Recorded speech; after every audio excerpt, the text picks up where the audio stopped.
हाय, सगळ्यांचं स्वागत आहे आपल्या चॅनलवर। आणि आज आहे महाशिवरात्र आणि आपली गाडी सुद्धा आलेली आहे। पाहू शकता तुम्ही, मस्त ज्युपिटर घेतलेली आहे सासरे बुवांसाठी। आणि पहा, आई नमस्कार म्हणजे पूजा करून घेत आहेत। तर छान आजच्या शुभ मुहूर्तावर आपली गाडी आलेली आहे आणि असंच महादेवाच्या पूजेच्या वेळेस आमचं काही ना काही छान होतं। उद्या महाशिवरात्र आहे, तर पहा आजच्या दिवशी रात्री मी सगळं आवरलेलं आहे। गॅस, शेगडी, ओटा सगळं जिथल्या तिथं आवरून ठेवलेलं आहे, कारण की सकाळी आपली घाई गडबड होत नाही, सगळं व्यवस्थित होतं। आणि आता मी साबुदाणा देखील आदल्या रात्रीच भिजवून ठेवते, म्हणजे सकाळी सकाळी आपल्याला खिचडी करायला बरी पडते। आणि आता कोणाची काय रिक्वायरमेंट असेल, म्हणजे जसं की साबुदाणा खिचडी म्हणा किंवा साबुदाणा वडा, ज्याला जे हवंय ते आपण बनवू। तर पहा, मी इथे साबुदाणा भिजवलाय, त्याच्यामध्ये आपण साबुदाणा भिजेल म्हणजे बुडेल इतकं पाणी ठेवायचं की साधारण अर्ध पेर तरी त्या साबुदाण्याच्या वर असं पाणी आलं पाहिजे, म्हणजे आपली खिचडी छान एकदम सुपर सॉफ्ट होते, मऊ लुसलुशीत। तर अर्ध पेर पाणी तुम्ही नक्की ठेवा।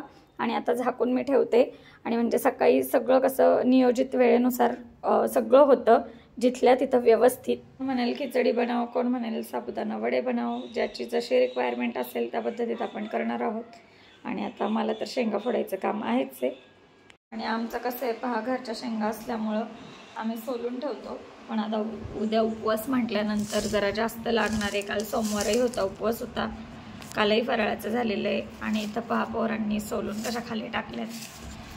चला, आता हे दाणे ना एकदम भारी लागतात घरच्या शेंगा। आता मी पण हे भांडं पूर्ण भरणार आहे, मी फोडते या शेंगा उद्या खिचडी करण्यासाठी। चटणी, खिचडी, शेंगा कशालाही लागतात। आता घरच्याच शेंगा आहेत म्हटल्यानंतर जसा वेळ भेटेल तसं शेंगा फोडायचं काम करायचं। आणि हे शेंगदाणे खूप चवदार आहेत, लाडू तर ह्याचे खूपच छान होतात। जर वाटलं उद्या तर मी शेंगदाणा लाडूसुद्धा बनवेल। चला, आता मी शेंगदाणे फोडते। आता रात्रही बरीच झाली आहे, आता मुलं पण झोपली, तर म्हटलं चला बसल्या बसल्या टी व्ही वगैरे पाहता बरं वाटतं शेंगा वगैरे असं फोडायला। पण आता उशीर पण झाला आहे, टी व्ही काही लावलेली नाही आहे, म्हटलं तुमच्याबरोबर व्हिडिओ शेअर करावा। आणि कसं आहे माहिती आहे का, कुठली गोष्ट घरातली असली ना, घरची म्हणजे आपल्या शेतातली म्हणा, जी घरची असते ना, तर त्याला बरकत पण जास्त असते। आता आम्ही पाहतो ना, तर एरवी आम्हाला महिन्याला किती शेंगा लागायच्या बापरे, म्हणजे शेंगदाणे। आता आम्ही घरचे शेंगदाणे म्हणजे शेंगा आहेत ना, तर आता त्याला खरंच बरकत असते। उलट आमचा वापर आता जास्त होतोय, घरचे शेंगदाणे असल्यामुळे आम्ही खातो, सारखे खारेदाणे वगैरे करून खातो। मुलांच्या टिफिनला कधीतरी लाडू, इडलीसाठी, डोस्यासाठी सारखी चटणी वगैरे होते नाही का। तरी आणि कोशिंबीर वगैरे पण असते, त्यात पण आपण दाण्याचा कूट ॲड करत असतो। तरीसुद्धा नाही, घरचं ते घरचंच, त्याला खरंच पुरवठा असतो।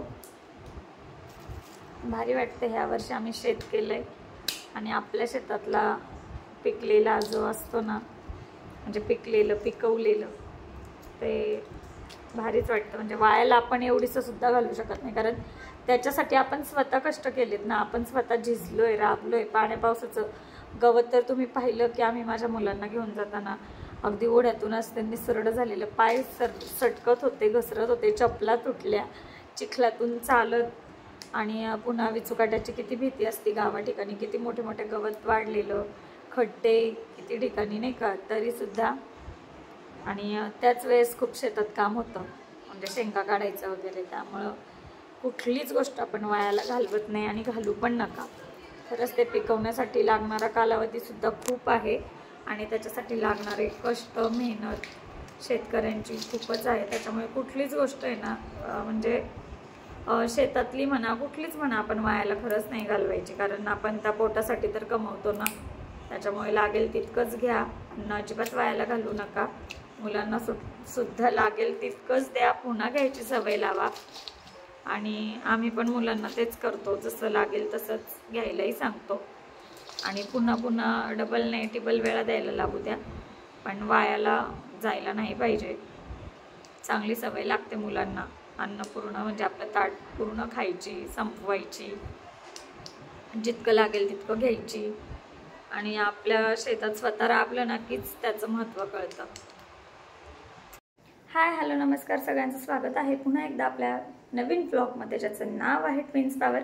आणि आज आहे महाशिवरात्र, तर सगळ्यांना महाशिवरात्रीच्या खूप खूप शुभेच्छा। आणि महाशिवरात्र श्रावणी सोमवार तेव्हाच आपण पांढरी साडी, पांढरे कपडे म्हणजे पांढरे वस्त्र घालतो. तर ही मी आज व्हाईट कलरचीच साडी घातलेली आहे. मागे आपले स्वामी महाराज सुद्धा आहेत, तर त्यांचेसुद्धा सगळ्यांना आशीर्वाद लाभू देत, नमस्कार करा. आणि ही साडी मी श्रावणी म्हणजे 16 सोमवार केले ना, तर तेव्हा त्याच्या उद्यापनाला घालण्यासाठी घेतली होती. तर म्हटलं चला आज पुन्हा एकदा घालूयात. तसंही आपण व्हाईट साडी यावेळीच घालत असतो. आता फराळासाठी काय काय बनवले हे दाखवते आणि त्याच्यानंतर मी मंदिरात जाणारच आहे. आता घरातली पूजा, घरातल्या देवांना फराळाचं दाखवलेलंच आहे. नैवेद्य म्हणजे जे आपण फराळासाठी बनवतो तोच नैवेद्य दाखवायचा असतो. कौट, खिचडी असं. आणि आज भगर वगैरे कोणी कोणी खात नाहीत, वरई म्हणजे. तर चला देवालाही नैवेद्य दाखवलं आहे. आजचा उपवास सोडत देखील नाही, तो उद्या सोडला जातो. तर दाखवते मी आता फराळासाठी काय काय बनवलं आहे. आणि दिवसाची सुरुवातच चहाने होते आणि आज तर त्यात उपवास. तर मस्तपैकी चहा झालेला आहे. इकडे शेंगदाणे भाजून ठेवलेले आहे, बटाटे वगैरे उकडून झालेलंच आहे, मिरची वाटून झाली होती मीठ घालून. तर मस्त अशी खिचडी बनवूयात. परतून घेतलाय बटाटा आणि मिरची तेलामध्ये छान. आणि इकडे पहा मस्त असं आता आपण खिचडी बनवतोय उपवासासाठी म्हटल्यावर. साबुदाणे रात्रीच भिजवले होते. भरपूर असा शेंगदाण्याचा कूट, चवीप्रमाणे थोडंसं मीठ घातलेलं आहे. आणि हो, शेंगदाणा तेल वापरतो बरं का उपवासासाठी आम्ही. आणि साजूक तुपात बनवली तरी देखील चालते, पण तेलाचेच सगळ्यांना उपवास असला की आमच्या ते आवडते म्हणून शेंगदाणा तेल वापरले. आणि इथे पाहू शकता साबुदाणा मिक्स केलेला आहे. मस्त किंचित पाण्याचा ओला शिंतोडा असा हपका मारून घ्यायचा, म्हणजे खिचडी जी असते ना एकदम मऊ लुसलुशीत आणि छान सॉफ्ट होते. तर पहा मस्त आता आपण एकजीव करून घेऊया. आणि खिचडी खायला खिचडी बरोबर काहीतरी कुरुम पण लागतं, तर ते सुद्धा तळणार आहे. तर आता खिचडी तर मस्त वाफवून घेतलेली आहे, मस्त झालेली आहे. आता त्याच्यासोबत पहा मस्त घरी बनवलेलेच बटाट्याचे आणि चकल्या त्या साबुदाण्याच्या आणि आपण साबुदाणा पापडी असं तळले. खिचडी झालेली आहे, मस्त वाफवलेली आहे आणि सुंदर झाली आहे पहा, सुपर सॉफ्ट. चला या सगळ्यांनी फराळाला. आज सगळ्यांच्याच घरी खिचडी बनते आणि हाच देवाला पहिल्यांदा म्हणजे सकाळी हाच नैवेद्य असतो. आता कोणाची काय रिक्वायरमेंट आहे तसे आता पहा. की सकाळी उठल्यावर कोणाची कशी रिक्वायरमेंट असेल त्यानुसार बनवायचं. फराळाचं वडे सुद्धा बनवलेत आणि इथं खिचडी सुद्धा बनवली आहे आणि इथं तळून सुद्धा झालेलं आहे पहा. उपवास असला की भरपूर खायचं. आणि आज आली तात्यांची गाडी महाशिवरात्रीच्या शुभ मुहूर्तावर. आणि आमचं बरंचसं असं होतं की सोमवारी किंवा असं काहीतरी ओकेजन असतं ज्यावेळेस महादेवाची वगैरेच नाही का पूजा अर्चा असते, असंच काही ना काहीतरी होत असतं. आणि अचानकपणे पहा गाडीसुद्धा आली. बुकिंग आधीच केलेली होती, पण आज येईल की नाही माहिती नव्हतं. आणि आज मस्तपैकी छान पूजा अशी झालेली आहे गाडीची सुद्धा. आम्ही खूप हॅप्पी आहोत. आजचा व्हिडिओ आवडला तर आपल्या चॅनलला लाईक, शेअर, सबस्क्राईब करा. Bye bye.